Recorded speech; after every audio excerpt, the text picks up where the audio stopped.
Comme une traînée de poudre, l'information de l'effondrement d'un immeuble à 3 étages dans l'arrondissement de Godomé et plus précisément à Togben-Fandi s'est avérée.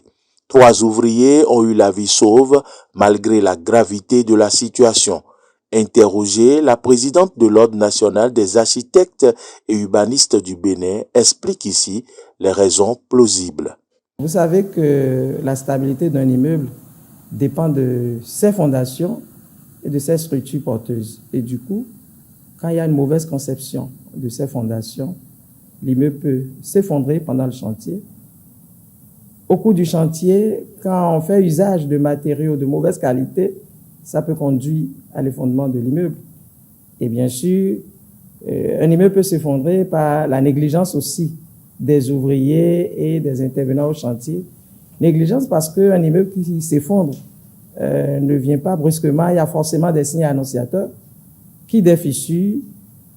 Et normalement, si l'équipe qui gère le chantier est concentrée, elle doit pouvoir apprécier ces signes et prendre les dispositions pour éviter cette situation.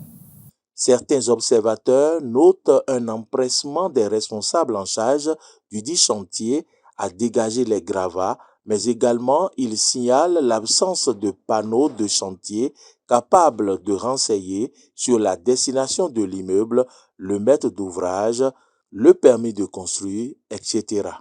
François Amoussou, architecte de profession, rappelle les dispositions à prendre par les maîtres d'ouvrage afin que ces genres de situations ne surviennent. En principe, comme le prévoient les tests chez nous, pour construire, il faut absolument se faire accompagner par un architecte, par un professionnel qui est censé vous accompagner, définir dans quelle mesure votre programme que vous avez imaginé peut se faire sur le terrain que vous avez.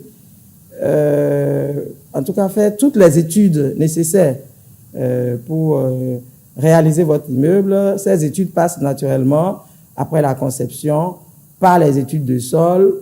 Il se fait accompagner par un ingénieur qui est censé dimensionner la structure de votre immeuble. Et une fois ce dossier technique monté, ce dossier doit être soumis à l'autorisation de construire au niveau de la ville ou au niveau central. Et justement, l'équipe censée instruire votre dossier de permis est une équipe pluridisciplinaire qui regroupe architectes, ingénieurs, sapeurs-pompiers pour la sécurité, etc.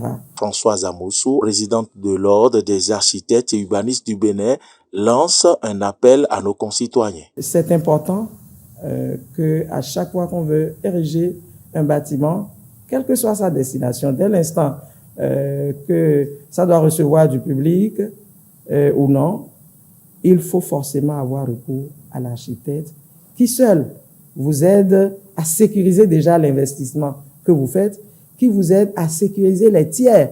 Espérons donc que les responsabilités soient situées et que les sanctions prévues dans ce cas de figure soient appliquées.